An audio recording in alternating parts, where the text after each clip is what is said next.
Silvina Ocampo ha escrito y ha hecho desde su parte biográfica, su parte artística de la poesía y de sus cuentos. Si quieren, comenzamos a hablar del encuentro literario de Par de Lectores 4.0, de biografía, arte, la poesía y sus cuentos, de Silvina Ocampo. Vale.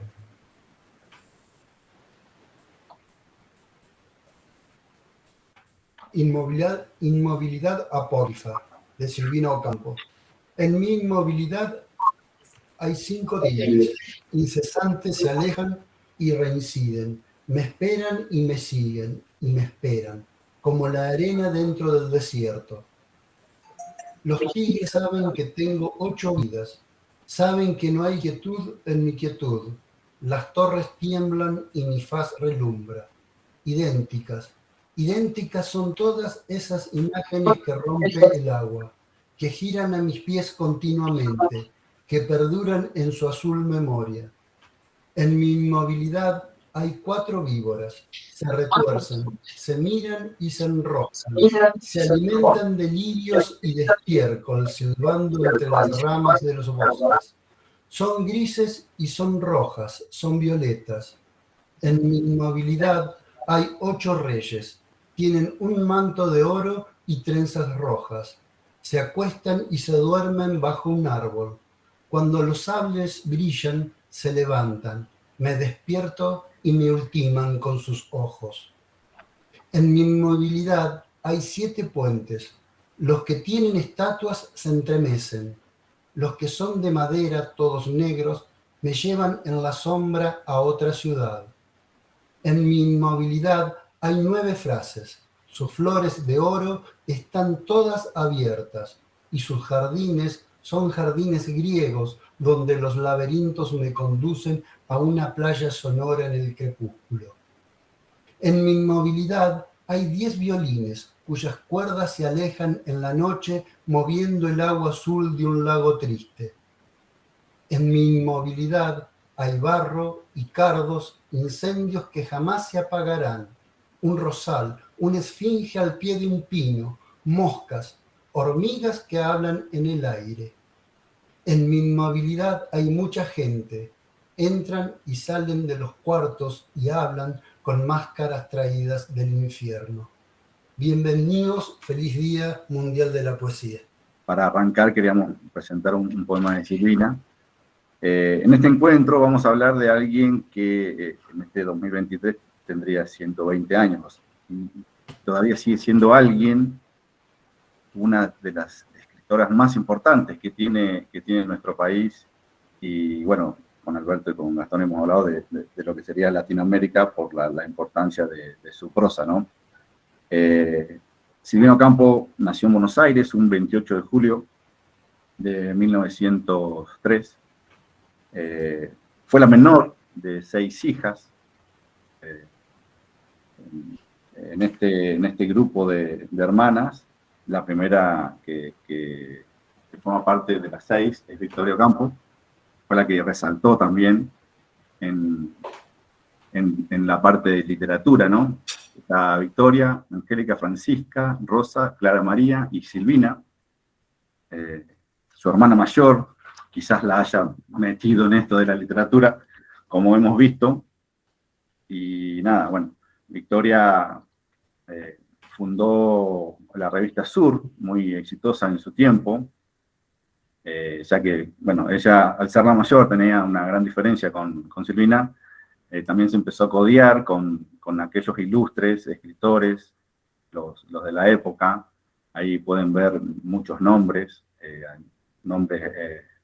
Argentina, de Latinoamérica, europeos y de todo el mundo que pudieron llegar a conocer a Silvina y a Victoria, y al igual que ellos, estuvieron codeándose con Bioy Casares, con Sábato, con Borges, con José Bianco, en lo que es Argentina, ¿no? Bueno, incluso Silvina, arrancando en sus comienzos, publicó en lo que fue la revista Sur, que fue la fundó su hermana.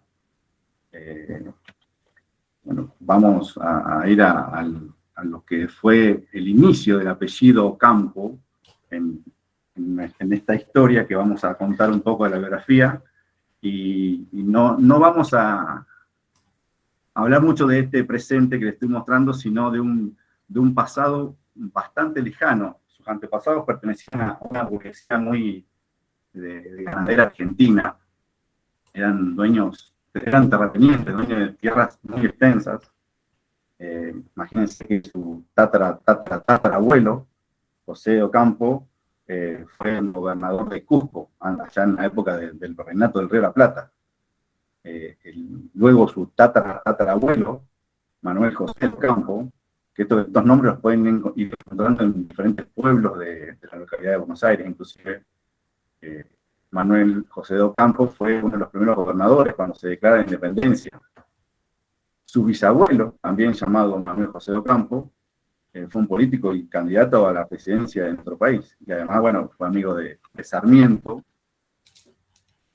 Ya su abuelo, como van viendo, vamos desde tatarabuelo hasta llegar al abuelo, Manuel Anselmo Ocampo, que era un estanciero, fue el fundador de la ciudad de Villa María, en Córdoba, que fue el 27 de septiembre de 1867. Estuvo toda esta gente que ha resaltado con el apellido Ocampo. Imagínense que no estamos hablando de literatura todavía, pero han sido los caudillos los que formaron parte de la historia de lo que es la Argentina y lo que fue el virreinato del Río de la Plata.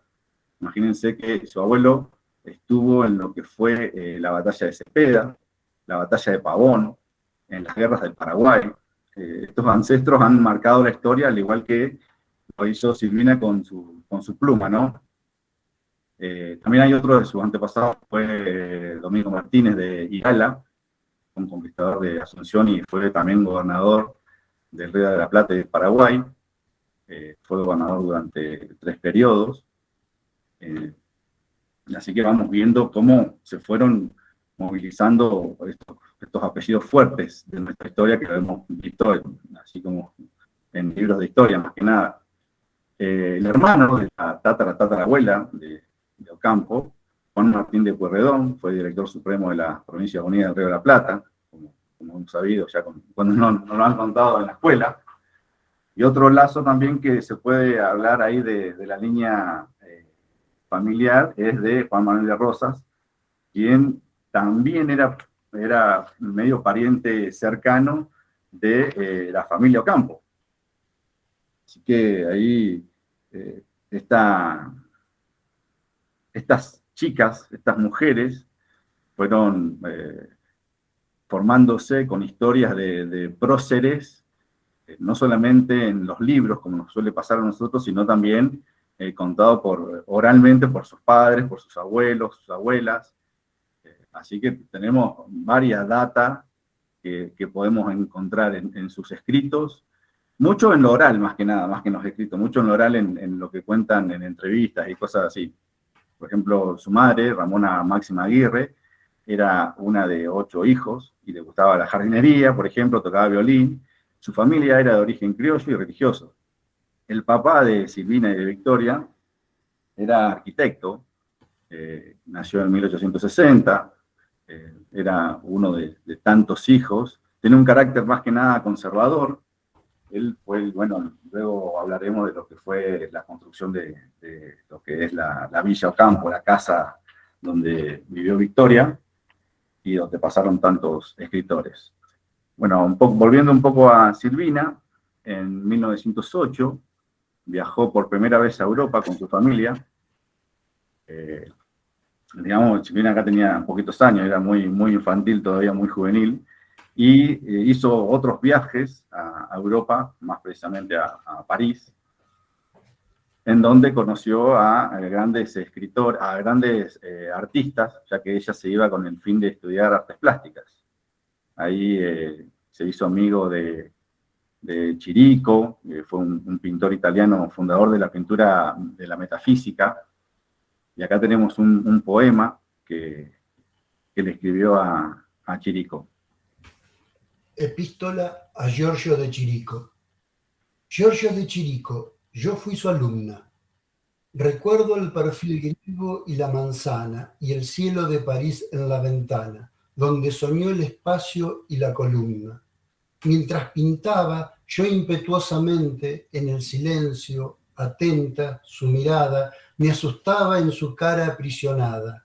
Giorgio de Chirico, era usted paciente. Y recuerdo en sus cuadros, con yeso, pescados cuya sangre no manchaba. Usted, para asombrarme, la tocaba. Yo me reí. Perdóneme por eso. En el ámbito trágico del mar de sus cuadros, el viento azul se calla, y en el relámpago se ve en la playa dos caballos con furia triangular.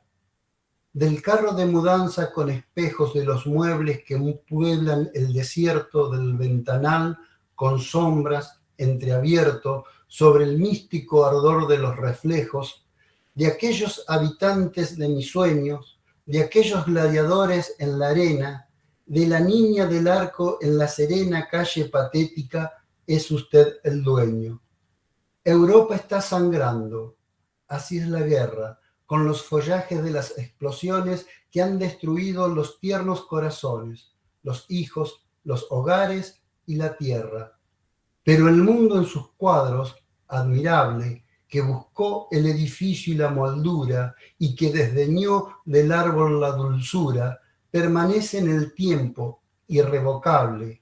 Las alas del papel, los muros rojos, la oscura catedral, el cisne triste, lo que aún no pintó, para mí existe, con imágenes suyas en mis ojos. Poema de amor desesperado de 1949. Bueno, como habrán visto, ahí dice mucho en su poesía sobre Chirico. También fue amigo en ese mismo momento de Chirico de Fran Leger, que Fran Leger es un pintor argentino que vivía en París y que se tiró más que nada por la pintura cubista. Y entre ellos dos fueron como los formadores en el arte plástico, en lo que fue la educación artística de Silvina Ocampo. También podemos encontrar acá, como ven, a Italo Calvino, quien se hizo muy amigo de ella estando en Francia. Y bueno, fue alguien que fue haciendo los prólogos de sus cuentos. Luego de estar en Francia, en un lugar que la enamoró a Silvina, volvió a Buenos Aires y ahí se encontró con dos personas más que la llevaban por el camino del arte. Todavía estaba muy en foco su arte plástico, y acá se juntó con Nora Borges, que es la hermana de Borges, de Jorge Luis, y María Rosa Oliver.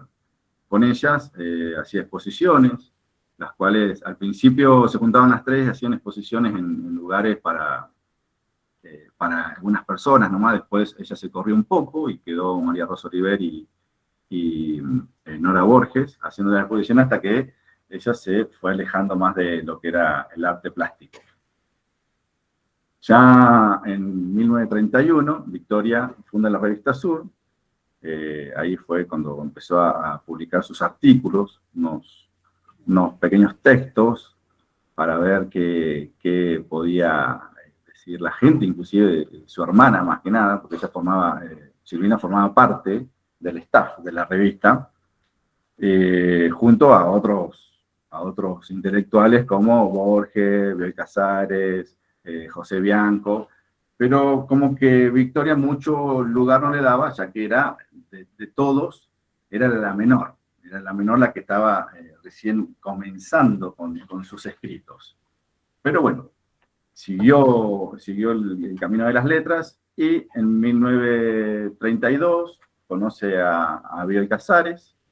8 años después se casan.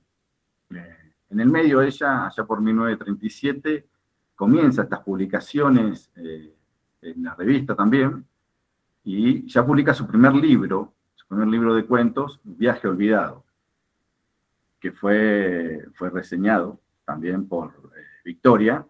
Y no tuvo una buena reseña por su hermana, pero bueno, luego lo irá contando un poco Alberto cuando lleguemos a esa parte. Pero en este libro comienza todo lo que hoy podemos llegar a hablar y a conocer de Silvino Campo, por más que haya sido uno de los primeros.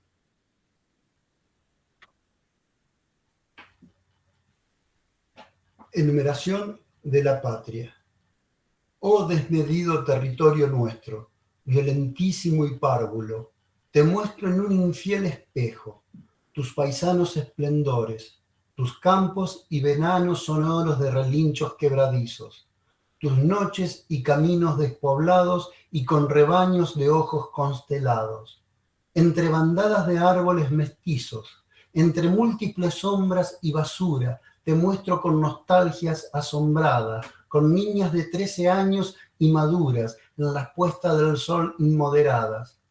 Tienes provincias y gobernaciones, poblaciones vacías y distancias con nombres melancólicos de estancias, indomables cansancios inmortales, pavorosos pantanos estivales, médanos, viento norte y osamentas, fragancias de altamisas, de mentas, almacenes en todas las esquinas, grandes patios con muchas ventolinas.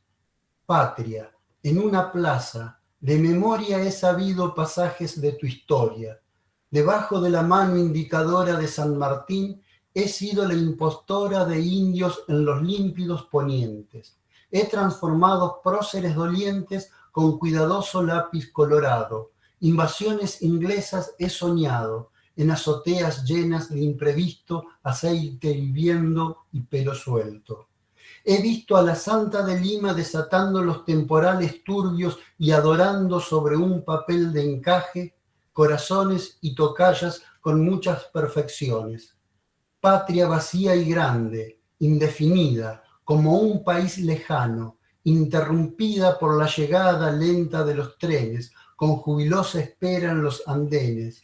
Es en la madrugada incierta, cuando tus gauchos invisibles van cruzando gahueles y tranqueras atrofiadas, de que tu alma lenta de madre se queda con silencios de urraca en la arboleda. Este contar, esta forma de decir, esta enumeración, es una forma muy caprichosa que han utilizado varios escritores argentinos para hablar sobre la patria. En el caso de Silvina Ocampo es totalmente sus recuerdos y ella lo que utiliza son imágenes muy nítidas para tratar, y puntuales, para tratar de definirnos lo que es para ella la patria. La patria como que la huele, como que la siente, son todas imágenes que pueden ser captadas por todos los sentidos. Por ejemplo, debajo de la mano indicadora de San Martín, he sido la impostora de indios en los límpidos ponientes. He transformado próceres dolientes con cuidadoso lápiz colorado. Me parece que esa imagen es muchísimo más fuerte por ahí de la que se utiliza por lo general cuando hay signos patrios como el himno, como la bandera. Ella no utiliza ninguno de esos para hablar de la Argentina, sino que por el contrario, sino ningún sentimiento patriótico. Quería agregar eso. Claro, no, muy bien, está muy bueno, inclusive, bueno, esto viene a relación también de lo que fuimos hablando sobre sus antepasados. Bueno, volviendo a esto de enumeración de la patria, este fragmento del poema que acaba de decir Gastón, esto también salió con un segundo libro de poemas que es Espacios Métricos, y acá es cuando se empieza, luego de publicar su primer novela y tener colaboraciones con Borges y con Bioy, por ejemplo, haciendo la antología de la literatura fantástica, antología de la poética argentina, y en 1942 ya se empieza a ir para el camino de la poesía, haciendo estos dos libros de poemas, Enumeración de la Patria y Espacios Métricos, y acá empieza a hacer un poco de poesía, un poco de cuentos, un poco de poesía y cuentos. Siempre con la fantasía, la niñez, la sorpresa, las inflexiones del lenguaje. Hay un poco de indiferencia entre esos personajes de niños. Bueno, ya hablamos de ella, de su vida familiar, de sus antepasados. podemos hablar un poco de lo que es su letra, su prosa.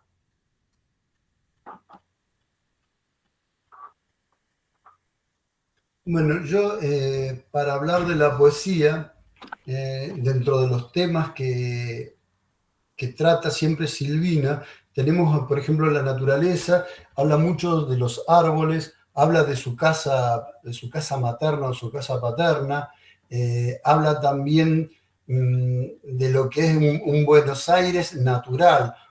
Hay un libro con Borges que habla sobre las plazas, de las plazas de Buenos Aires, pero a mí particularmente con esto de la biografía, me interesaba tocar lo que es lo clásico, la literatura clásica que tiene la poesía de Silvina Ocampo.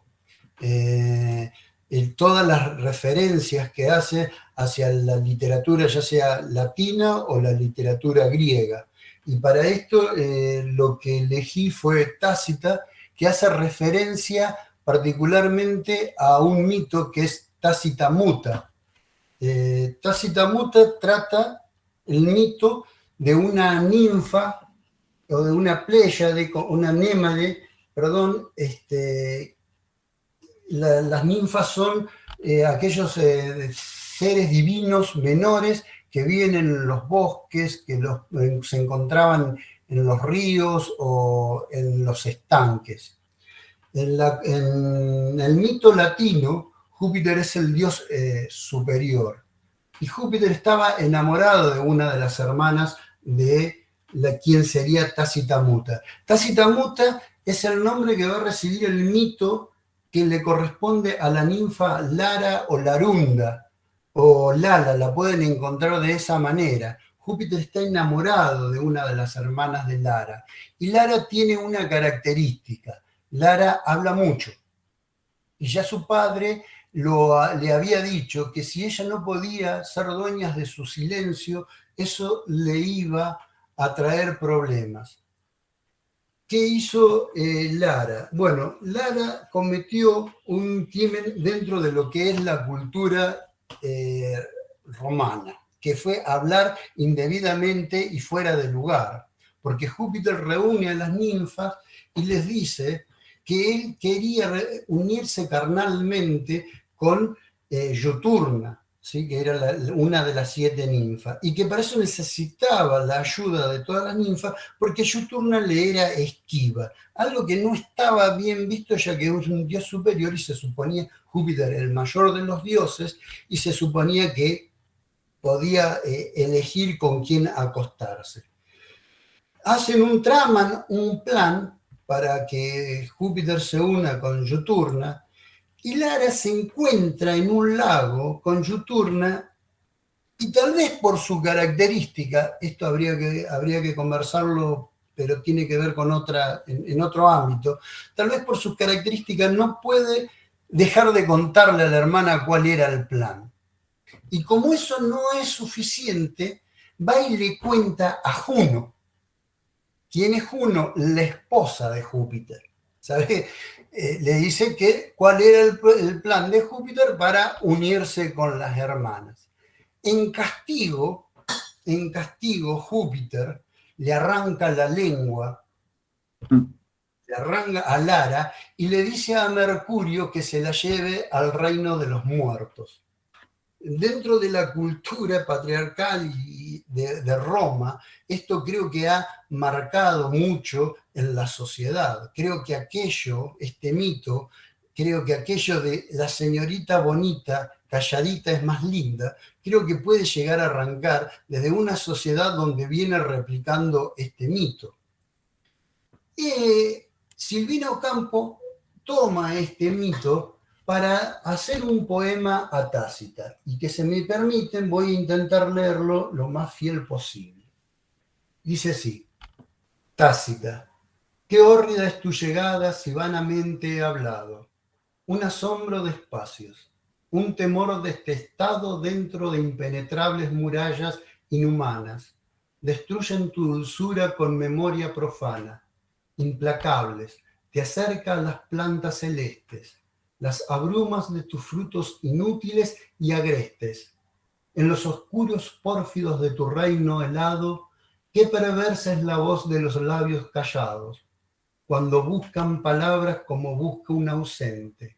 Desterrado del mundo anticipadamente, las pálidas Euménides, nacidas del silencio, hacen sufrir nuestra alma más que el cuerpo a Terencio. En vano buscaremos los sitios que te honoran, los bosques que te retirados, las manos que te imploran. En vano hemos de huir de la muerte en tus ojos, la severa altivez de tus tristes despojos. Cuando el amor se pierde en tu mansión oscura, sentimos que no busca solo en ti la locura. Apareces vestidas con túnicas heladas, con las hermosas rosas de tus pechos cerradas, con la mirada ausente vagando en un desierto, desdeñando el amor como si hubiera muerto. Qué triste en tus faldas se escuchan las canciones de los más bellos pájaros. Con duras precauciones te acerca a la epístola de la desesperanza y enmudece sus lágrimas. Con tu terrible lanza reinas en los jardines más serenos del día, mostrando en tu belleza larga melancolía. En tu presencia, oh Tácita, enamoradamente la noche multiplica la forma del presente. Yo he visto destrenzar tus hermosos cabellos por manos despiadadas. He visto los destellos de tu claridad íntima destrozadas por voces que en tu profunda bóveda retumban atroces. Qué dulce es el silencio después de haber hablado, un asombro de espacio, un dintel admirado se abre en el firmamento, en las brumas lejanas de algún jardín brillante, junto a plantas hermanas, trémulas de hojas, de alas y de frutos pesados. Qué dulce es el acuerdo de los labios callados cuando buscan silencios como busca el relente sobre la tierra grave que le entrega el poniente. Un enjambre de signos nacido entre auroras, del tiempo que demora sus predilectas horas. Trasciende de los versos que adornan la memoria. Ser triste es una dicha, ser vencido una gloria, si de esa dicha nace las graves perfecciones que buscaron palabras en tus hondas mansiones. En tu cristal lejano de aguas apaciguadas, con fulgores de cuentos, con ruiseñor y hadas, déjame ver el fondo de tus ojos, sus ruegos sobre la oscuridad, la gracia de tus juegos. De aquella nube de oro los caballos oscuros que asisten a tus noches y a tus cielos más puros.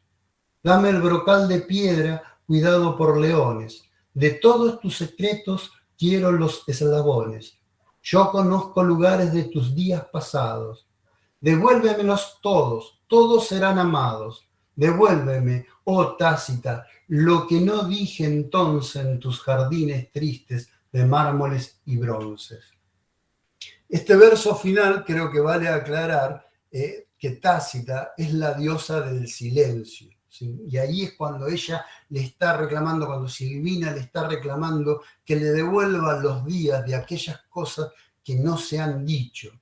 Lo divide en dos partes al poema, si lo pueden ver, hay una parte 1 y una parte 2, y en las dos tienen que ver con dos tipos de silencio. El primero es el silencio al cual Tácita o Lara es obligada cuando es arrancada la lengua. Dice, qué hórrida es tu llegada si vanamente he hablado.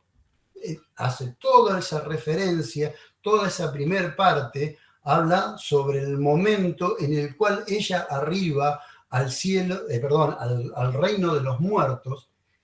Y en esta cultura que tenemos y en esta perversión de los dioses que tenemos, no fue solamente crueldad de los dioses, no fue solamente que le arrancaron la lengua a Lara, sino que Mercurio, cuando la lleva al reino de los muertos, la viola y en esa violación queda embarazada de los mellizos, que son los Lares que después van a proteger a la ciudad de Roma. Y fíjense cómo Silvina Ocampo, una cuestión que es horrenda, logra una imagen que nos transmite lo horrible de la situación de una ninfa, una joven violada y que no se puede defender y que está muda.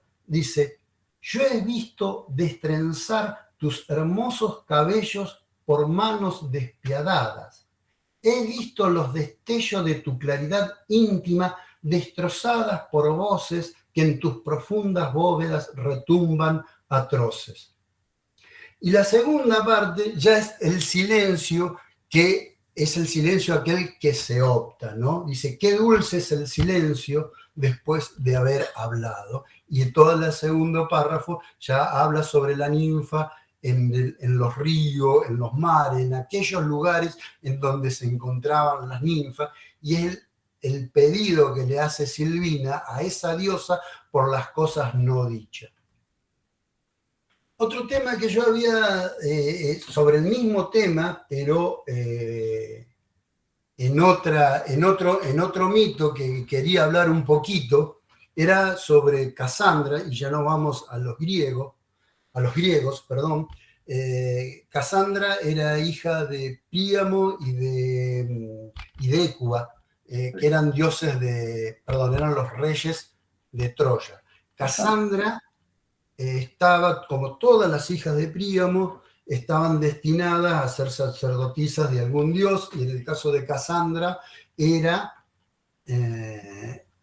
destinada al dios Apolo. Hay varios mitos por el cual le dan el poder de la adivinación a Casandra, ¿sí? A mí me gusta, o voy a tomar aquel en este caso, el que Apolo, enamorado de Casandra, el dios Apolo, enamorado de Casandra, le dice, te doy el don de la adivinación a cambio de un encuentro carnal.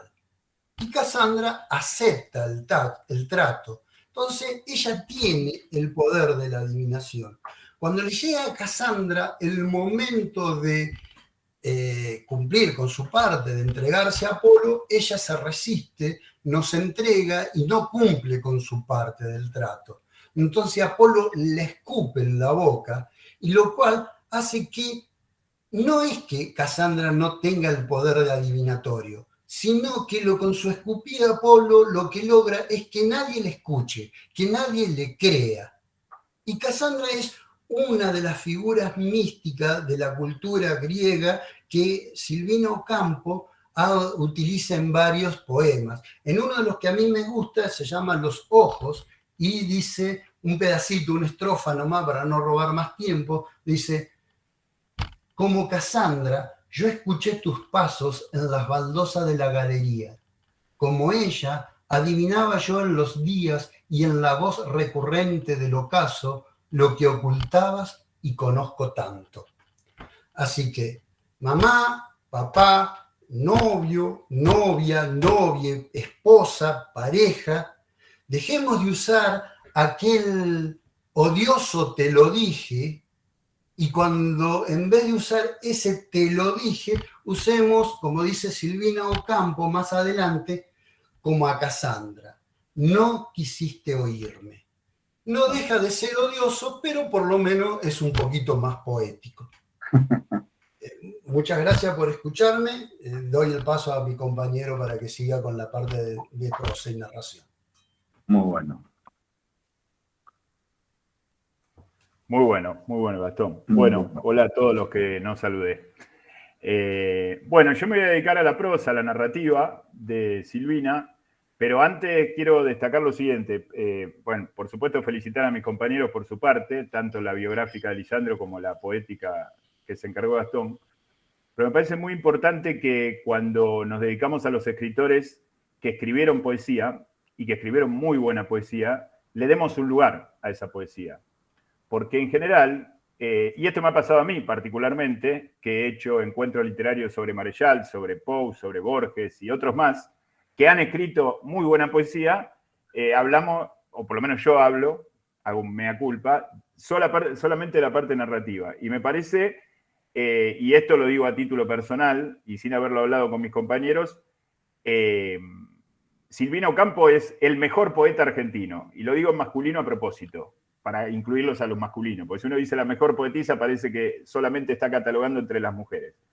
Es el mejor poeta argentino, es la persona que mejor escribió poesía en la Argentina, por lo menos en mi criterio. Y quedó demostrado no solamente que va de suyo con toda la explicación mítica de Gastón y toda su formación clásica, sino por su delicadeza, por su originalidad, por su verso, hasta por su ritmo, por todo lo que ya sabemos, y no quiero abundar, porque ya Gastón abundó. Y voy a arrancar, y esto es improvisación pura, por el tema de Casandra, porque me dio el pie Gastón. Cosa que no sabía que iba a hablar de eso. Casandra es aquella persona a la que no se le escucha, digamos. Es la verdadera profetisa, que no se le escucha. Y de alguna manera Silvina ocupa ese lugar en las letras argentinas. O por lo menos se sabe o se siente una escritora que no es lo suficientemente escuchada, que se sabe relegada, se sabe que es como esos frutos que en algún momento van a madurar y que hoy le estamos haciendo un homenaje con este encuentro literario y que probablemente ya se le hayan hecho otros y se le van a hacer mucho más en el futuro, pero como que apostó a lo que ella era y sentía aún sin ser reconocida en tiempos presentes de su propia escritura y de sus propias publicaciones, ¿no? O sea que hay como una, entre comillas, maldición casandresca, vamos a decir, para inventar una palabra, en la literatura de Silvina, en toda su literatura, tanto en sus ensayos como en sus cuentos, en sus poesías, en sus novelas. Bueno, yo me voy a dedicar a los cuentos. Como bien dijo Lisandro, su primer libro de cuentos es Viaje Olvidado, en 1937. Voy a hacer como un análisis general de su narrativo, de sus temas, de sus obsesiones, de sus puntales narrativos, y después voy a analizar lo más brevemente posible 6 o 7 u 8 cuentos que elegí, de los que considero los mejores o de los que considero los que mejor la expresan desde mi humilde punto de vista a la autora. En principio, y agarrándome de lo que dijeron mis compañeros, me parece que hay un carácter trágico, tremendamente pesimista en la literatura de Silvina, pero ese pesimismo y esa tragicidad es mostrado, es escrito, es narrado, como en sus poesías, de forma bella. Es decir, los cuentos de Silvina son atroces por momentos, sobre todo los más fantásticos, es decir, los más irreales o los más sobrenaturales, pero tienen una belleza de escritura, una conformación de prosa, una sintaxis, una adjetivación que es maravillosa y que aquellos que todavía no la han abordado, les recomiendo llegarse a ellos. Ahora voy a enumerar algunos. Dentro de este mundo trágico, dentro de esta visión pesimista del mundo, aparecen 3 o 4 o 5 elementos que son centrales que vamos a ver en prácticamente todos sus cuentos. Uno es el tema de la niñez, pero la niñez jugada desde la perversidad, es decir, la niñez mezclada con la perversidad. Es decir, el niño perverso, el niño que goza a priori de cierta impunidad por ser niño, pero que puede tener en sí las maldades más grandes, que en general en el mundo real no hacen suficiente daño, justamente porque es un niño y porque no tiene el poder de despliegue de esas maldades, pero en los cuentos de Silvina sí.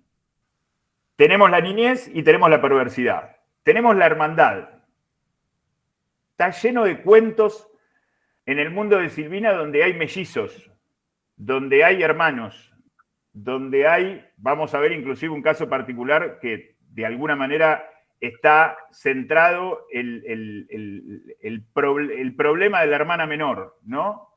Y la figura de Victoria en su vida.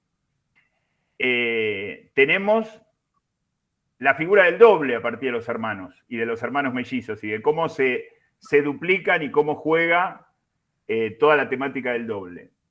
Tenemos el mundo pesimista no solamente a partir de esa cuestión trágica que viene de los griegos y que viene del mundo latino-romano, sino la cuestión pesimista de la imposibilidad humana de encontrarse. Digamos, uno de los temas de Silvina es el desencuentro, ¿no? La condición humana está naturalmente destinada a desencontrarse. y hay que hacer un esfuerzo muy grande para lograr ese encuentro, y muchas veces hay que hacer un esfuerzo falso para lograr ese encuentro.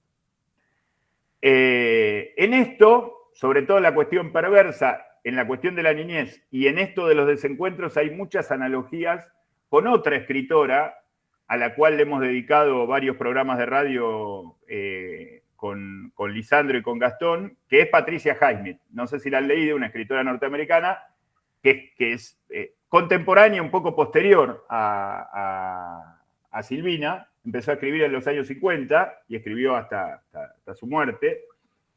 Y que tiene esta cosa de emblematizar o de simbolizar a través de la niñez, como que ya venimos fallados de fábrica, digamos. O sea,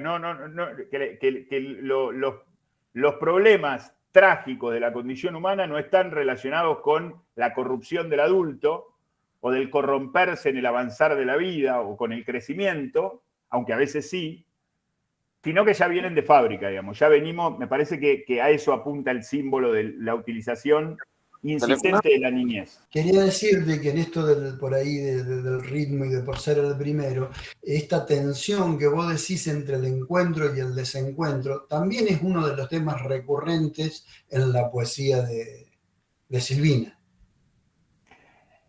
Por supuesto, mirá, gran parte de lo que vos describiste en la poesía de Silvina, de lo que vos leíste y de las referencias que hicieron tanto vos como Lisandro, yo me sentía plenamente identificado con respecto a lo que pensaba decir de sus cuentos. Digamos, el autor es uno solo, por más que se manifieste en diferentes disciplinas literarias. Yo, el mito de Lara está en juego en toda su literatura de prosa, digamos.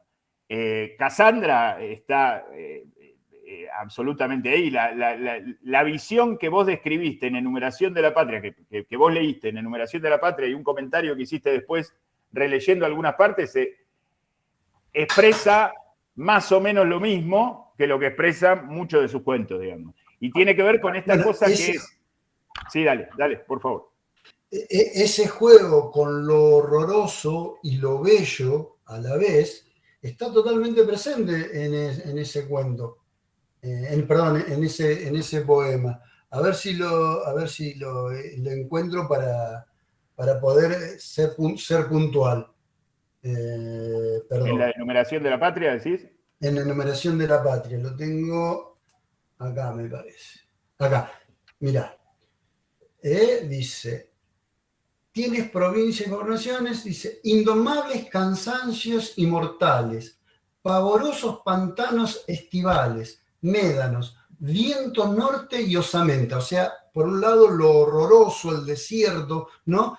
Y por el otro lado dice, en el mismo verso, dice, fragancias de altamisas y de mentas, almacenes en todas las esquinas, grandes patios con muchas ventolinas. Y por otro lado, está presente lo común, lo normal, lo ordinario, y todo en el mismo verso. Sí, yo... me parece que Silvina encuentra, esto estoy de acuerdo con lo que vos decís, pero se me ocurre otra cosa más respecto a lo mismo. Me parece que Silvina equilibra, como pocos escritores, tradición y transgresión. Es decir, tiene su forma original, en donde rompe con la forma de enumerar a la patria de una manera poco habitual, y por otro lado se basa o construye su literatura, tanto poética como narrativa, desde una tradición firme y desde un conocimiento de la tradición y desde un conocimiento del mundo clásico y del mundo mítico que es asombroso. Digamos, es indudablemente una de las personas más leídas y más formadas, más allá de sus viajes a Europa y demás, pero que está a las claras, digamos. O sea, ya como encara los cuentos, uno de los cuentos que vamos a leer es Radamantos, que es que es el hijo de Zeus, digamos. O sea, ya el título directamente ya nos pone en un problema que tenemos que resolver desde un conocimiento mítico, ¿no? Pero me parece muy importante destacar, a partir de esto que dijo Gastón, ese equilibrio entre la originalidad transgresiva del modo común de hacer poesía, en este caso, o de hacer cuentos. En los cuentos se ve muy claramente el juego perverso que traman los personajes, pero puramente perverso, es decir, en los cuentos de Silvina se naturaliza la perversión con un juicio, si queremos, moral, crítico frente a esa perversión, que subyace en la narración, pero que los personajes son absolutamente despiadados, muchas veces, niños y adultos, y esto se conjuga perfectamente o se equilibra perfectamente con esa cosa tradicional, clásica, que trae en su formación. Es decir, no pierde por una cosa a la otra. Eso me parece muy importante porque es lo que nos formó. Es decir, digamos, una cosa es querer ser un escritor moderno, original, transgresor, y otra cosa es no haber leído a Cervantes, o no haber leído a Dante, o no haber leído qué sé yo, a los poetas griegos, digamos, a Sófocles o a los poetas trágicos, ¿no? A Eurípides o Esquilo. Entonces, es muy importante cómo logra ese equilibrio y cómo se ve en los cuentos. Claro, es como que puede ser un escritor transgresor y un escritor clásico, y acá tenemos los dos en uno, digamos, y mezclados. Claro, ¿sí? no, pero aparte digamos, hay un reconocimiento a su cultura, a de dónde vengo, ¿no? Es como reconocer al padre, reconocer a la madre, reconocer el apellido, reconocer la sangre, reconocer la casa, la casa materna, y por otro lado, tener su propia voz, digamos. Una persona que particularmente ya venía con una voz fraguada por la hermana mayor. Es decir, que estaba a un paso de transformarse en nada, digamos, porque y ahora voy a hacer un comentario acerca de algo que dejaste picando vos, Lisandro, con respecto al prólogo de Viaje Olvidado. Viaje Olvidado es un libro que apenas conocía a Borges, Silvina, o no lo frecuentaba como antes, lo conocía a Bioy y estaban por ponerse de novio, pero todavía no tenían influencia de Bioy, y la verdadera influencia de la hermana, y en tal caso José Bianco, que era uno de los directores de Sur junto a la hermana, que fue uno de los grandes escritores argentinos que recomiendo, el Pepe Bianco. Ahora, el prólogo se lo pide ella a la hermana, y la hermana antes de escribir el prólogo le dice, no lo publiques este libro, digamos, no me hagas escribirte un prólogo para esto, porque te voy a despedazar. No en estos términos, pero estoy traduciendo, o estoy actualizando al siglo XXI aquella conversación de 1936-37. Pasaron 90 años. El asunto que el prólogo, si pueden leerlo, supongo que se consigue en internet, yo lo tengo en papel en el libro.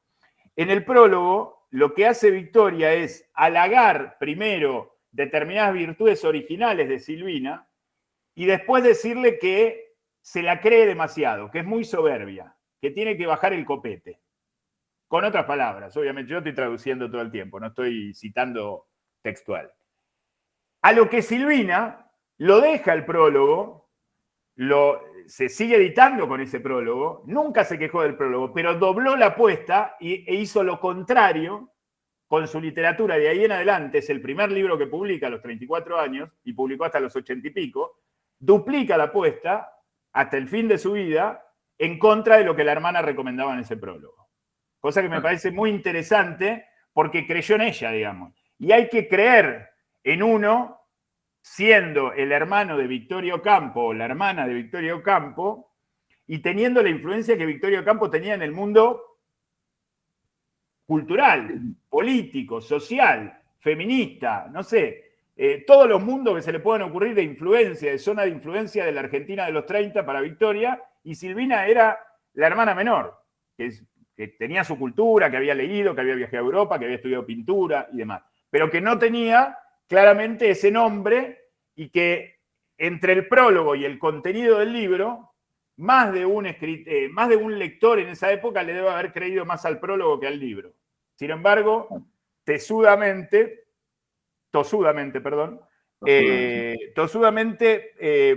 Silvina se empeñó en demostrarse a ella misma y a los demás, y sobre todo a su hermana, que tenía su propia voz, digamos.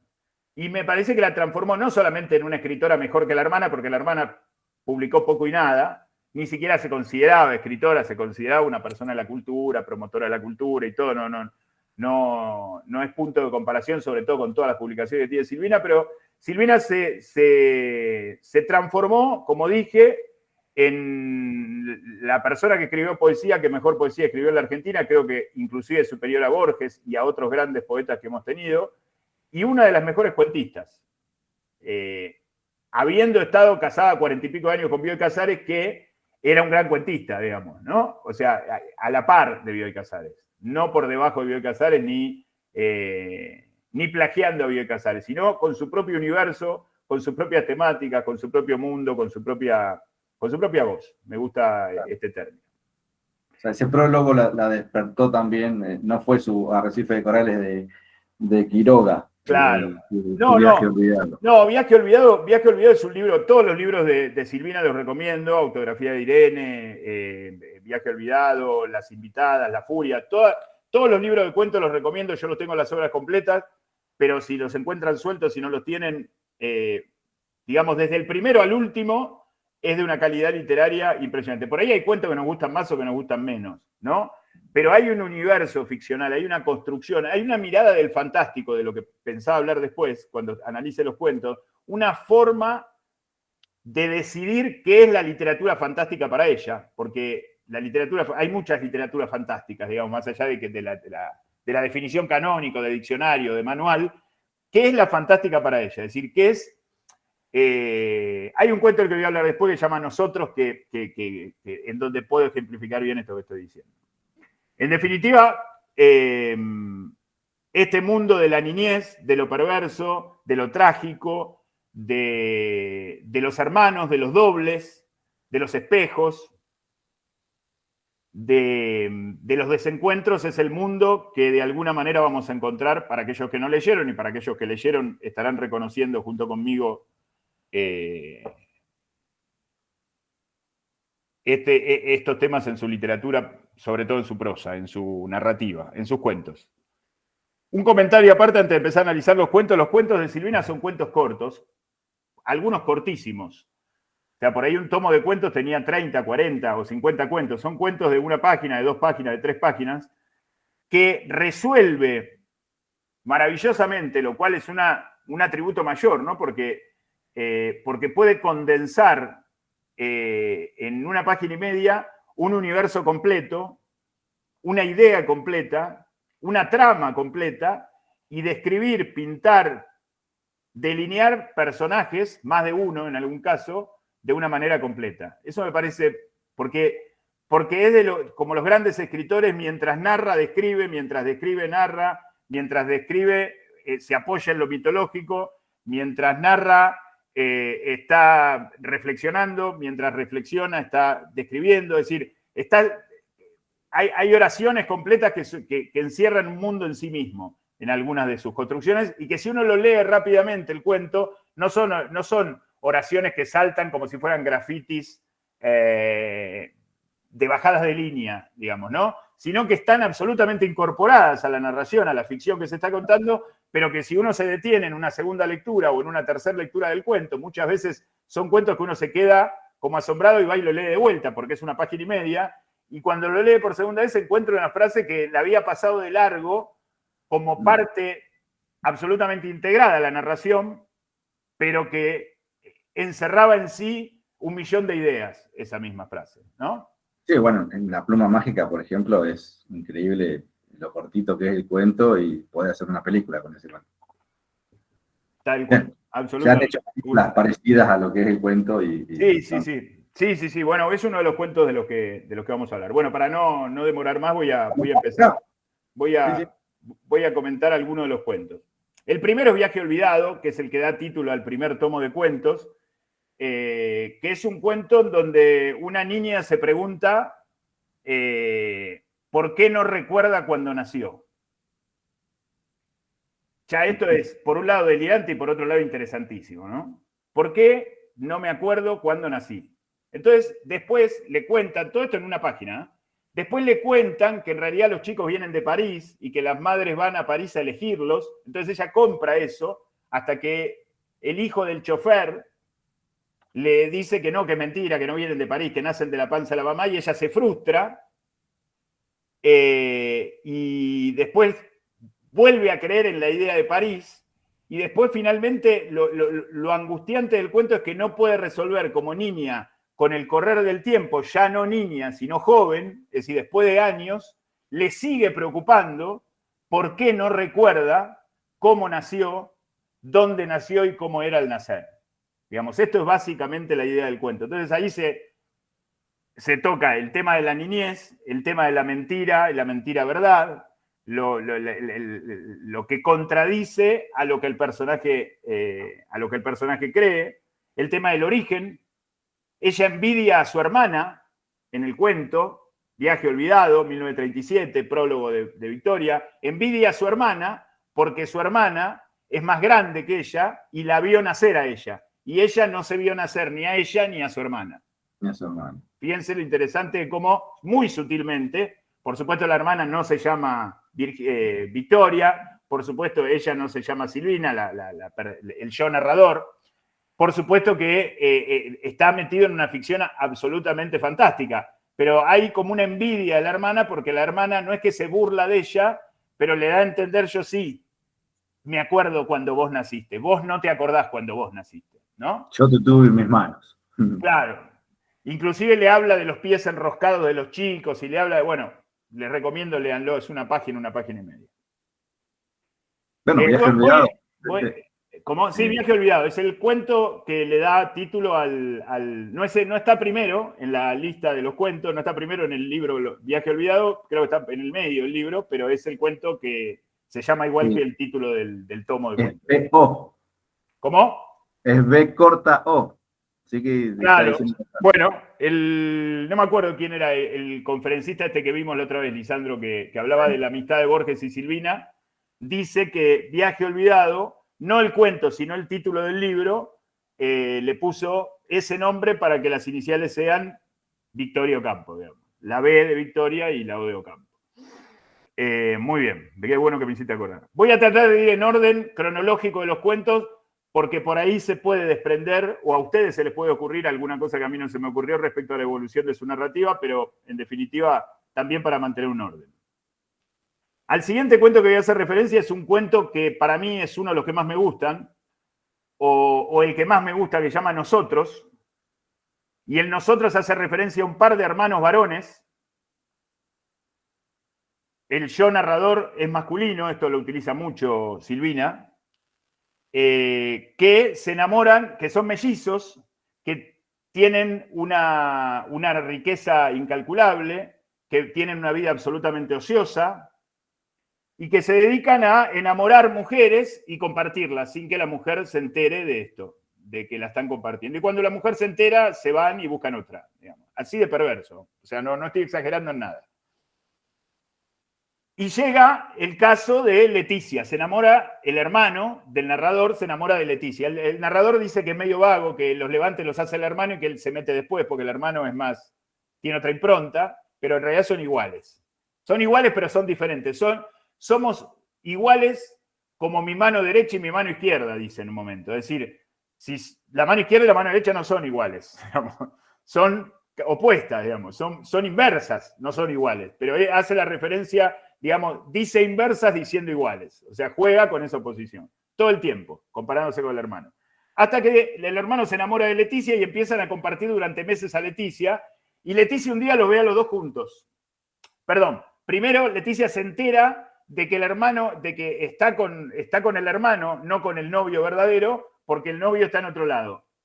Y en lugar de Leticia enojarse, Leticia cree, y acá viene lo fantástico, la idea de Silvina de lo fantástico, Leticia cree que se han duplicado los hermanos.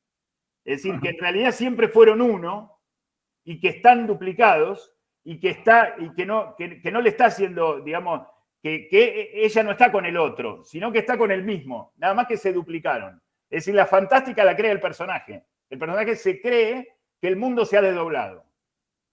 Esto se va a ver en muchos cuentos de cosas, donde la historia no es fantástica en sí, sino que la visión de los personajes desdoblan la situación en mundos paralelos, ¿no? Entonces el falso novio trata de consolarle y decirle, no, quédate tranquilo, te dijeron cualquier cosa, soy yo, tu novio de siempre. Le empieza a utilizar palabras que ella reconoce, que siempre utiliza, corderito, mi amorcito. Entonces ella se calma hasta que en un momento aparece el otro y están los dos. Y están los tres en la habitación, los dos hermanos y ella. Y ella los mira con mucho odio, dice el narrador en primera persona, buscando con su mirada, no recuerdo ahora exactamente, después lo busco, buscando con su mirada que nosotros nos retemos a duelo o algo así, pero inmediatamente baja la mirada, agarra el teléfono y llama al decorador del departamento para que le cambie la alfombra. Es decir, la hermana terminó aceptando que eran dos imágenes de lo mismo. Y nosotros, aburridos de que nos hayan descubierto, y ante esta situación tediosa, armamos una valija y nos fuimos y no la vimos nunca más. Así termina el cuento, ¿no? 1 página y media. Es muy interesante, todos los argumentos de Silvina que voy a contar les van a parecer asombrosos o les van a parecer ingeniosos, pero no, ninguno se compara con leerlo, ¿no? Eso está claro, porque si no habría comentaristas de literatura y no escritores. Está claro que cualquier cosa que yo diga está por debajo de lo que significa leer el cuento, y cuando lean este cuento les va a parecer infinitamente más maravilloso, más fantástico y mejor de lo que yo le estoy contando. Pero es interesante cómo trabaja esta idea del fantástico. Es decir, por un lado, mi hermano y yo somos dos gotas de agua y nos parecemos tanto como mi mano derecha y mi mano izquierda. ¿Sí? Ya ya ahí hay una contradicción. Después somos iguales, pero yo soy medio vago y él tiene algunas triquiñuelas para levantarse a las mujeres. Entonces no son iguales, digamos, otra vez. Y después intercambian de común acuerdo el rol de pareja de la mujer, ¿no? Una mujer, esto es interesante, escrito por una mujer. Esto es lo más interesante también, ¿no? Todo este universo, toda esta cosa descripta en el contexto de una escritora mujer que lo está escribiendo, ¿no?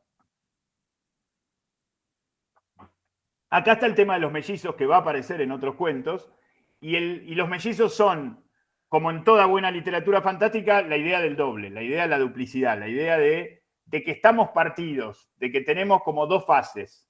El cuento Nosotros me hace acordar a William Wilson de Poe, si tuvieron la oportunidad de leerlo. William Wilson es dos, ¿sí?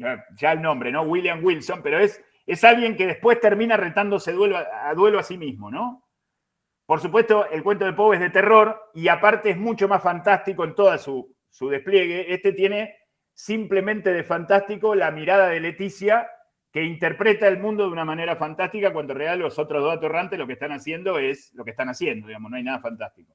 Pero si lo podemos leer bajo la lupa de William Wilson de Poe, por ahí se entiende un poco más alguno de los desprendimientos simbólicos que yo quiero traer a colación con este cuento. El cuento siguiente es El vestido de terciopelo. El vestido de terciopelo es un cuento genial, fantástico. Este sí es fantástico desde toda fantasía.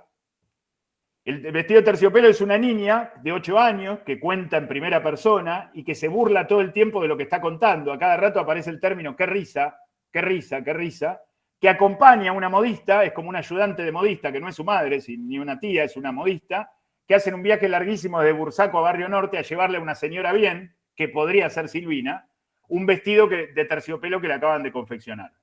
Y el vestido tiene un dragón de lentejuelas, que el dragón toma vida y se morfa a la dueña del vestido, ¿no? Y ella, qué risa, qué risa, qué risa.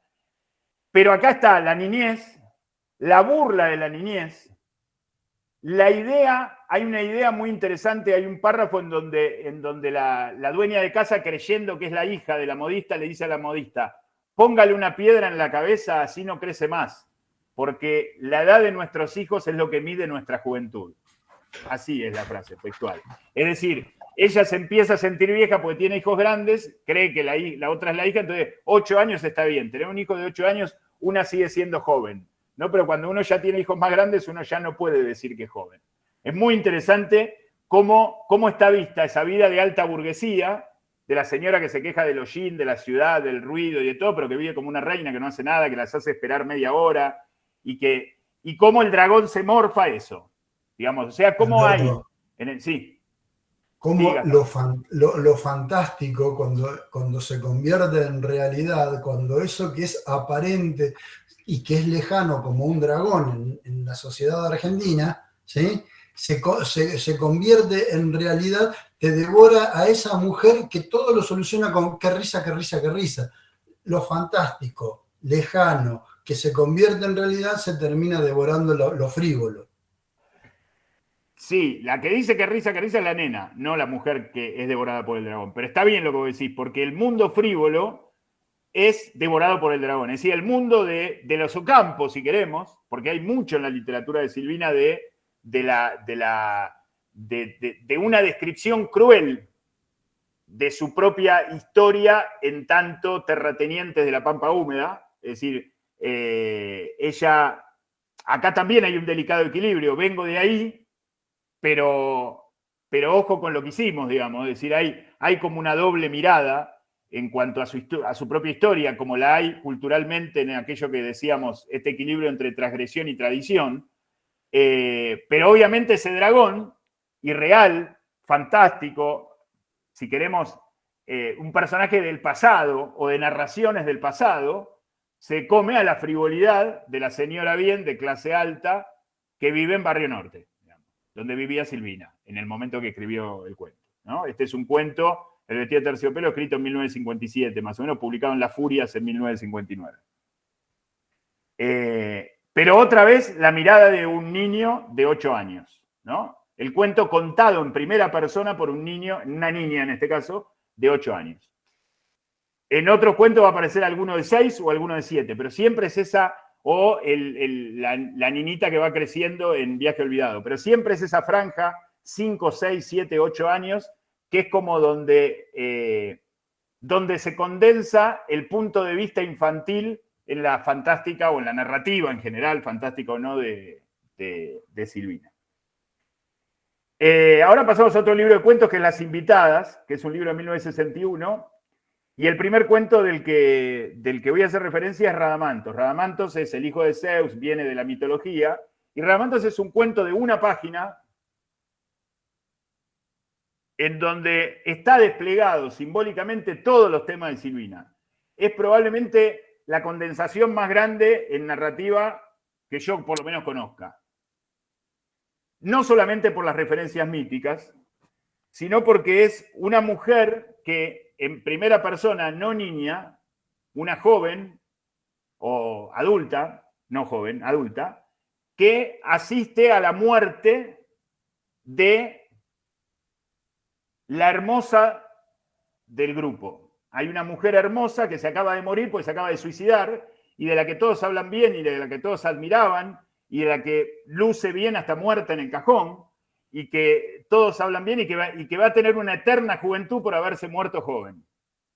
Y ella la envidia, y se pone en juego la envidia en esa página de una manera atroz, despiadada, asquerosa por momentos, y a esta chica se le ocurre una venganza que es redactar una serie de cartas de amor para hacerla pasar como una atorranta, digamos, a esta muerta que era una madre ejemplar, una amiga ejemplar, una esposa ejemplar, una tía ejemplar, una profesional ejemplar, era todo ejemplar, inventarle mediante carta de amor y ponérselas en el ropero y ahí termina el cuento, ¿no?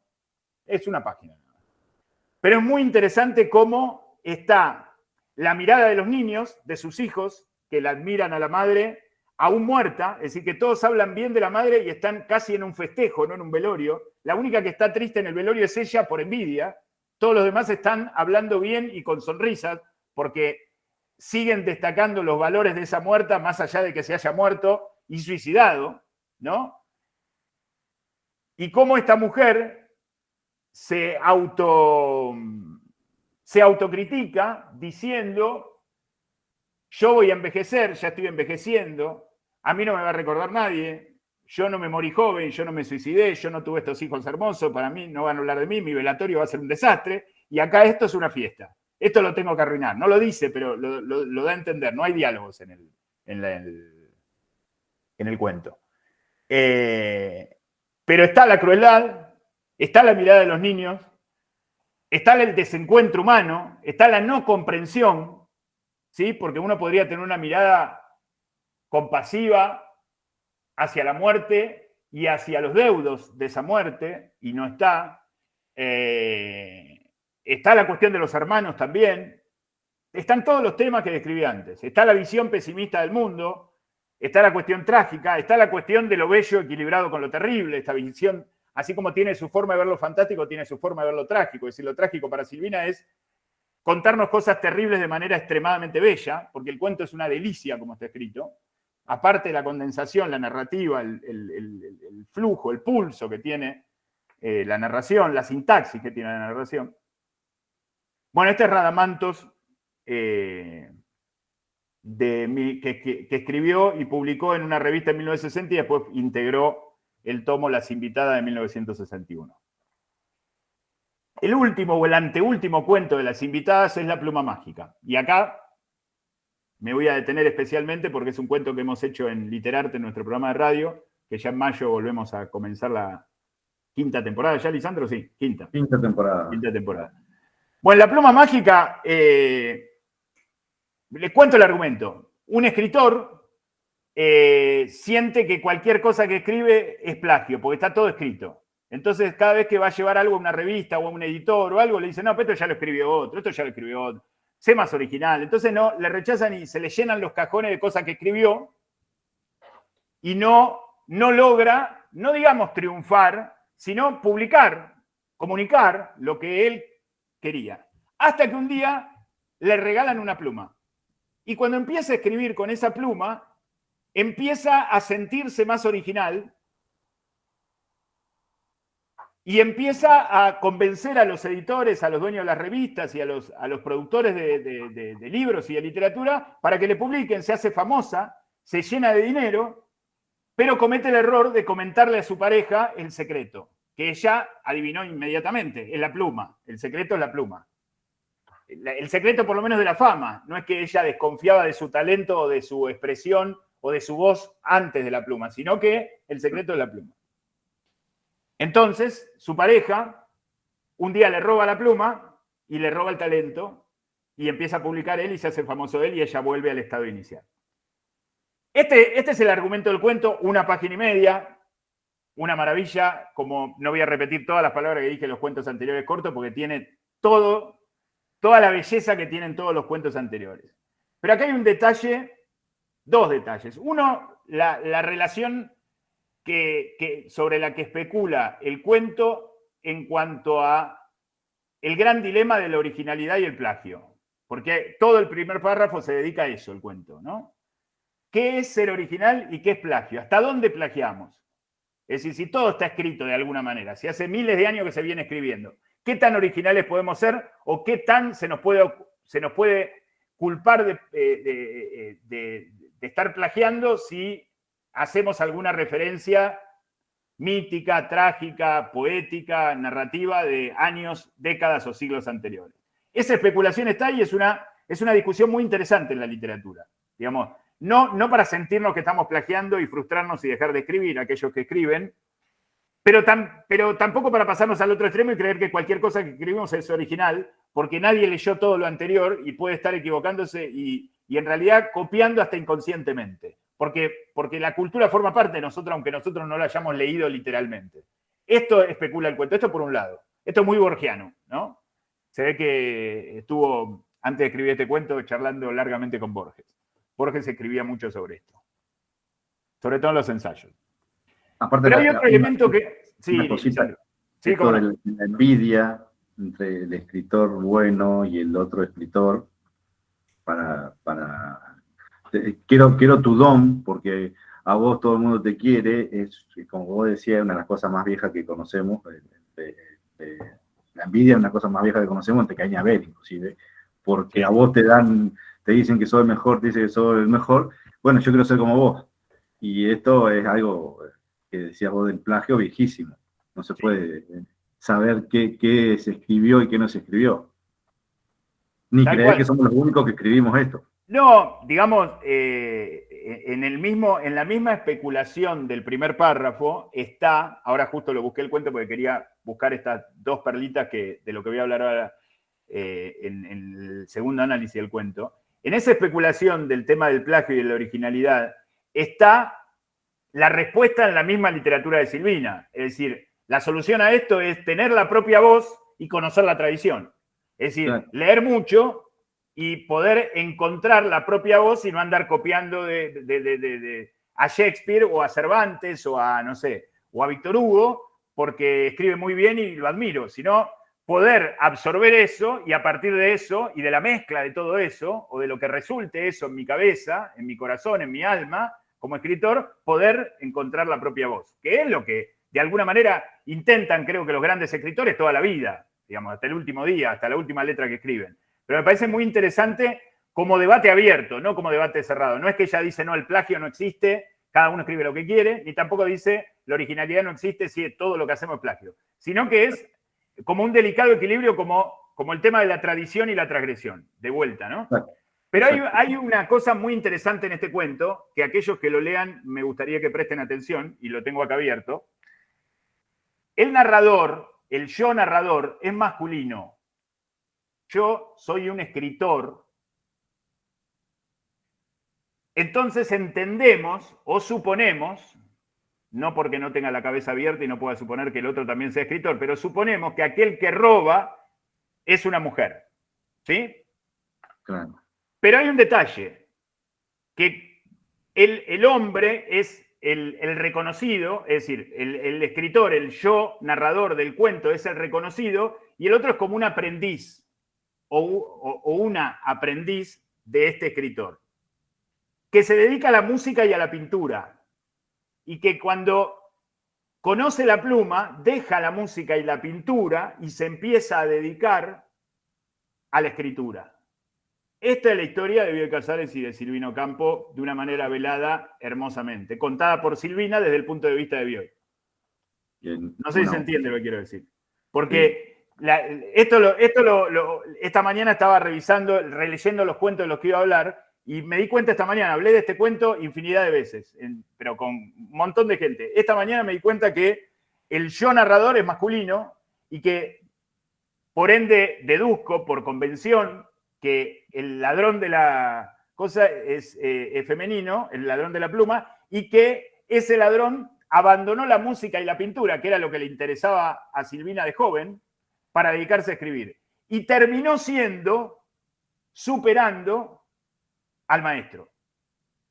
O sea, no solamente cuenta veladamente esto, sino que de alguna manera reconoce en su literatura, ya no duplicando, sino triplicando, quintuplicando su apuesta con Virginia en el año 37, ya la competencia con Bioy Casares. Es decir, ahora estamos a la par. Cuando escribe este cuento es de Las Invitadas 1961. Estamos a la par. Probablemente yo sea mucho menos reconocida que vos, pero a la larga,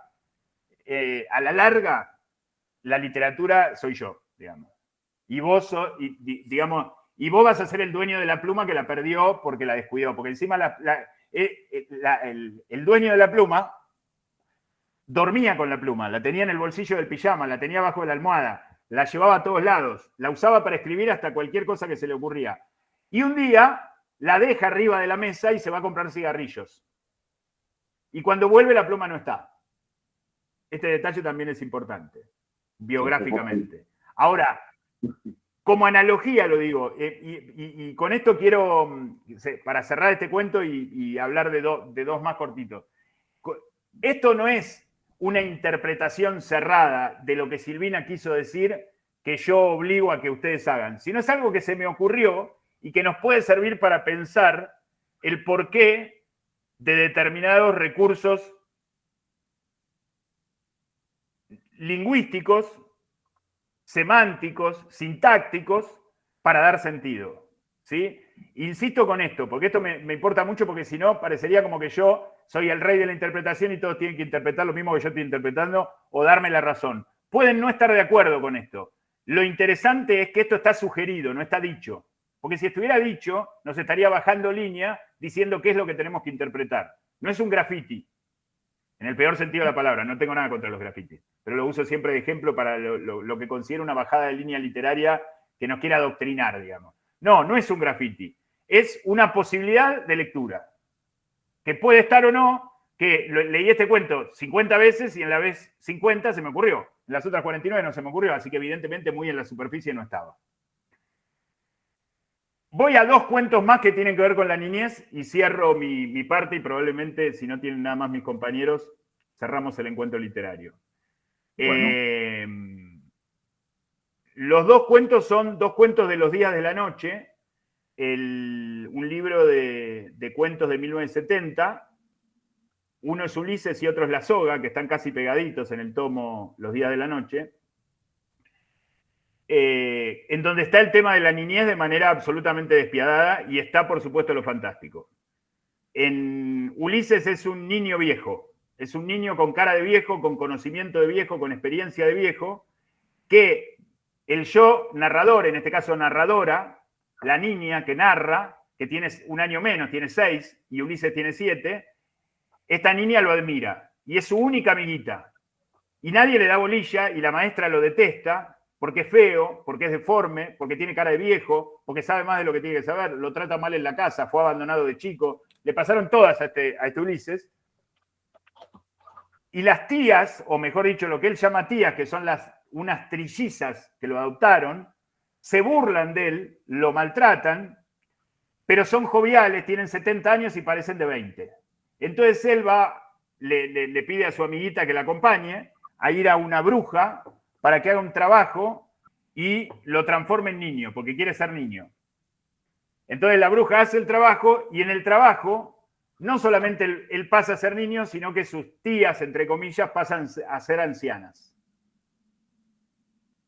Después las tías hacen el trabajo al revés y vuelve a pasar lo mismo, esta cosa de ir y venir que tienen los cuentos de Silvina, todo en una página y media.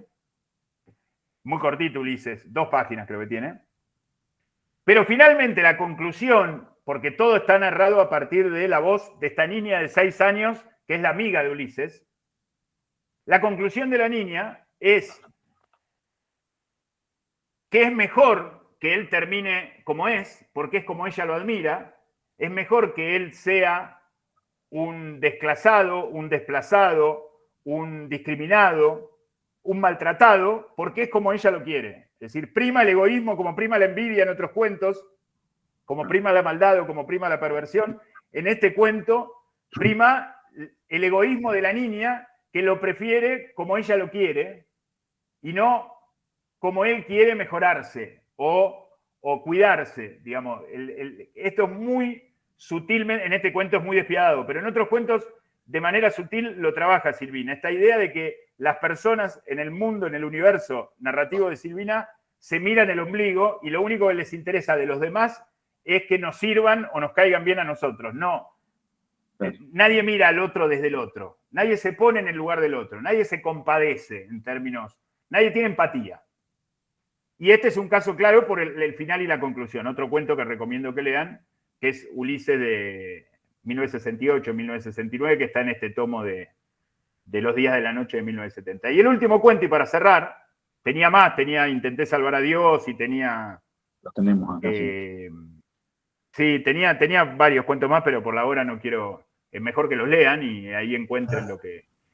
¿Qué es La Soga? Quedó un montón. Sí, por eso. No alcanza. Por ahí Silvina da para un segundo encuentro en una de esas. A mí me quedó un montón de cuentos y de cosas y de anécdotas y demás. La Soga es un cuento muy cortito, para variar, de un niño, Antonito, que tiene 8 años y que juega todo y que tiene de todo y que desprecia todos los juegos que tiene porque tiene mucho, y un día se encuentra una soga. Y se pone a jugar con la soga y desprecia todos los demás juegos caros que tiene porque le parece más interesante la soga porque es la novedad. Porque es un juego de pobres. Y él está acostumbrado a una casa de campo, rica. Entonces le atribuye características a la soga. Dice, ahora la soga va a ser una hamaca. Y la transforma en hamaca. Ahora la soga va a ser una horca de alguien que se va a ahorcar. Y ahora va a ser hasta que decide que la soga va a ser una serpiente. Entonces, cuando decide que la soga va a ser una serpiente, Antonito le habla a la soga y la soga responde como serpiente. ¿Sí? Y actúa como serpiente y él la cuida como a su mascota y duerme con ella y la acaricia y le da de comer y le da sapos para comer a la soga, y la soga sigue siendo soga y sigue teniendo aspecto de soga para los demás, pero Antonito la ve como serpiente, y finalmente, como en el vestido de terciopelo, la soga se lo morfa Antonito, digamos, ¿no?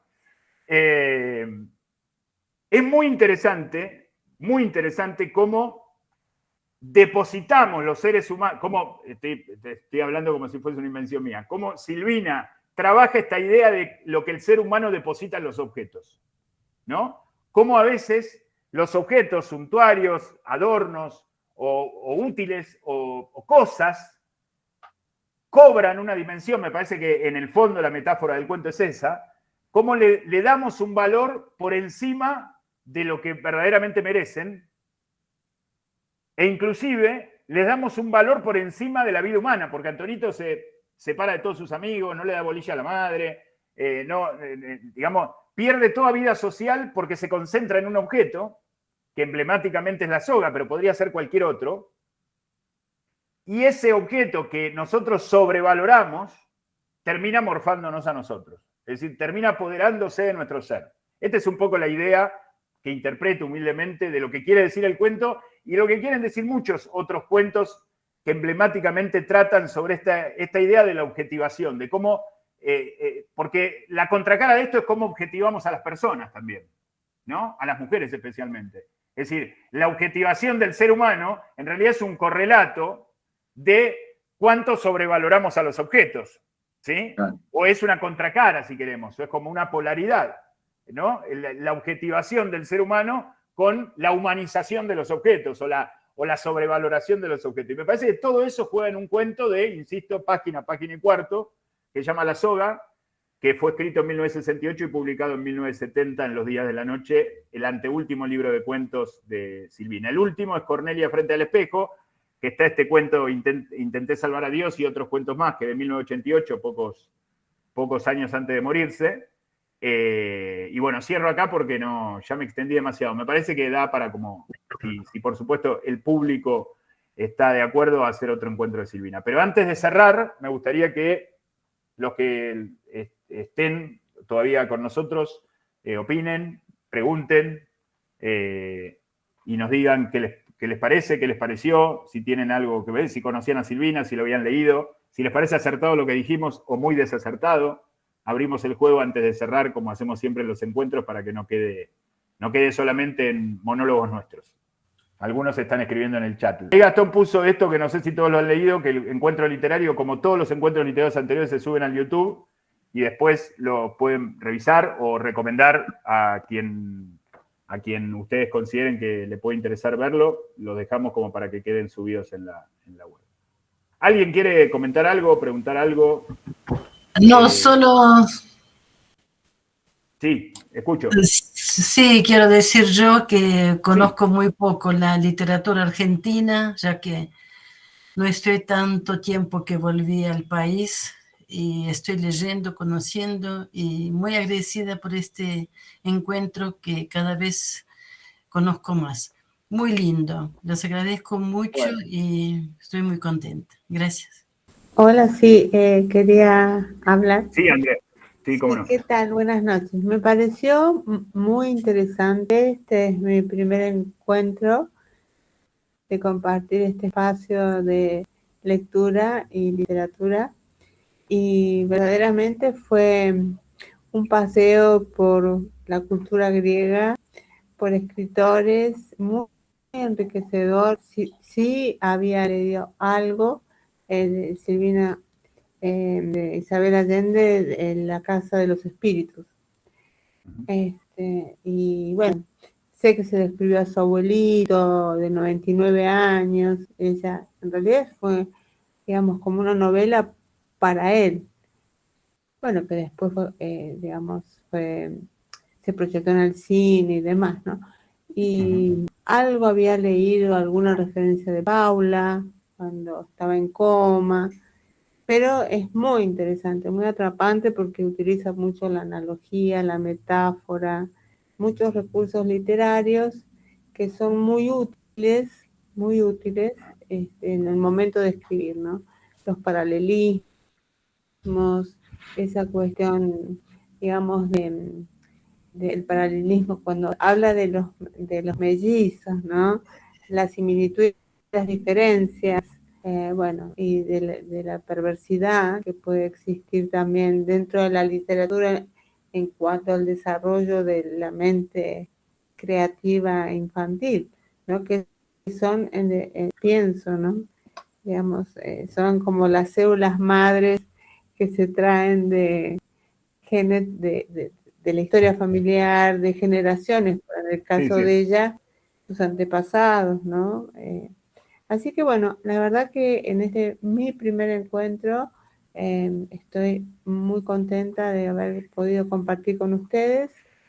Son excelentes todos, me enriquecí mucho y es el universo que yo busco para aprender. Así que... Bueno, muchas gracias. Muchísimas gracias. Muchísimas gracias, Andrea. Voy a, antes de que participe otro, quería leer unos chat porque hay varios que muy interesantes. Gracias. Pregunta Alejandro Simenati si se puede hablar de literatura femenina. Yo esto no hice referencia, pero yo creo que hay una voz femenina en Silvina. Digamos, yo creo que muchas veces nos damos cuenta cuando leemos algo y no sabemos de quién es, si es de un hombre o de una mujer. No necesariamente siempre, pero me parece que hay una voz femenina, aun cuando juega el rol masculino en el yo narrador. Me parece que hay una literatura femenina. Hay otra que recomienda Las vestiduras peligrosas, otro cuento, hermoso. Bueno, muy buen programa. Llegué tarde, pero me gustó escuchar. Si podría profundizar más el tema de la soga. Bueno, yo creo que el tema de la soga, Alejandro, lee el cuento y vas a ver esto que yo digo. Me parece que se juega, más allá del impacto, más allá de que la soga transformada en serpiente se coma al niño y todo lo terrible que es eso, y todo lo fantástico del desarrollo, donde la soga lo obedece a él, donde la soga se transforma no solo en una serpiente, sino en una serpiente doméstica, es los diferentes grados de objetivación en donde nosotros sobrevaloramos determinados objetos que se nos vuelven más importantes que las personas y que nosotros mismos, digamos. Porque hay hasta... el cuento está contado en tercera persona, ¿no? Está contado por otro niño o niña, no sabemos, que habla de Antonito, de la historia de Antonito. Pero hay como un orgullo en Antonito por ser devorado por la víbora, digamos. Porque es su, digamos, la quiere tanto que si hubiera elegido una muerte, era esa. Vos preguntás por el consumismo, sí, yo creo que sí, que tiene que ver con eso. Tiene que ver con la sociedad de consumo y tiene que ver, acá nos iríamos a otro tema y se nos haría muy largo el debate, pero tiene que ver con la sociedad industrial, moderna, liberal, financiera, capitalista, materialista en la que vivimos, el tema de sobrevalorar a los objetos por encima de las personas y por encima de las obras de arte. Aún las obras de arte, por ejemplo los cuadros, se valoran más por su precio que por su calidad pictórica, digamos, ¿no? Caso de los libros, por ahí no pasa tanto porque no existe el original que está en tal museo o que tiene tal coleccionista, pero las obras de arte únicas, como las esculturas y las pinturas, tienen hoy en día un sobrevalor desde el punto de vista material por sobre el espiritual, que es el aura artístico. ¿Alguien más quiere comentar algo? Yo podría aclarar un poco el tema sobre la literatura, si se puede hablar de literatura femenina, porque traje yo el tema cultural, porque quien nos trae a nosotros el tema del mito latino, el de Lara, es Ovidio, y arranca, digamos, la cultura latina arranca en Roma, y es utilizado, si se quiere, este mito para generar ciertos paradigmas. Entonces por ahí lo hice muy sintéticamente para que pudiera entrar todo lo que teníamos planificado hablar, pero deberíamos hablar de Ovidio, deberíamos hablar de la cultura latina, de la cultura en Roma, del rol de la mujer y el rol de la palabra del ciudadano romano, de lo que significaba para los pretores, para los senadores, para los banquetes, la distracción, lo que significaba la palabra, y después ir a Silvina Ocampo y retomar este mito. Yo no sé si la pegaría, no sé si tengo esa libertad para pegarla a una literatura femenina, pero sí el mito. Digo, a Silvina No, Ocampo... está bien. Yo creo que viene de ahí, ¿eh? Es decir, creo que viene de, digamos, podríamos incluirlo en una segunda parte de Silvina Ocampo en un futuro encuentro literario, o de otra escritora, mujer, donde se pueda revelar esta cuestión. A mí me resulta muy interesante, sobre todo en el siglo XX, Patricia Highsmith, Flannery O'Connor, Carson McCullers, qué sé yo, escritoras que he leído, Alejandra Pizarnik, que no es que hacen feminismo manifiesto, no importa eso en tal caso, por lo menos no importa a mí en este punto, sino que se nota una voz femenina, digamos, se nota que tienen una voz, es decir, que son autoras, que tienen una visión del mundo, que tienen una visión de las cosas, que tienen algo para contar y saben cómo, pero que aparte lo hacen desde ciertos rasgos de la feminidad, como en otros escritores lo hacen desde la masculinidad. Después hay otros que son más indeterminados, otros y otras que son indeterminados, digamos. Que no, pero me parece que el caso de Silvina entra dentro de, aún con los personajes niños o niñas del yo narrador, aún con los mellizos y los trillizos, aún con muchos personajes contados desde el punto de vista de un hombre, hay una mirada femenina del mundo que me resulta muy interesante. Bueno, en nombre del equipo de lectores de la Universidad de La Punta, les agradecemos la participación. Todos los meses va a haber un encuentro distinto. Esto ya está planificado, sí. El próximo es de Liliana Bodoc, que me toca darlo. En la tercera semana de abril.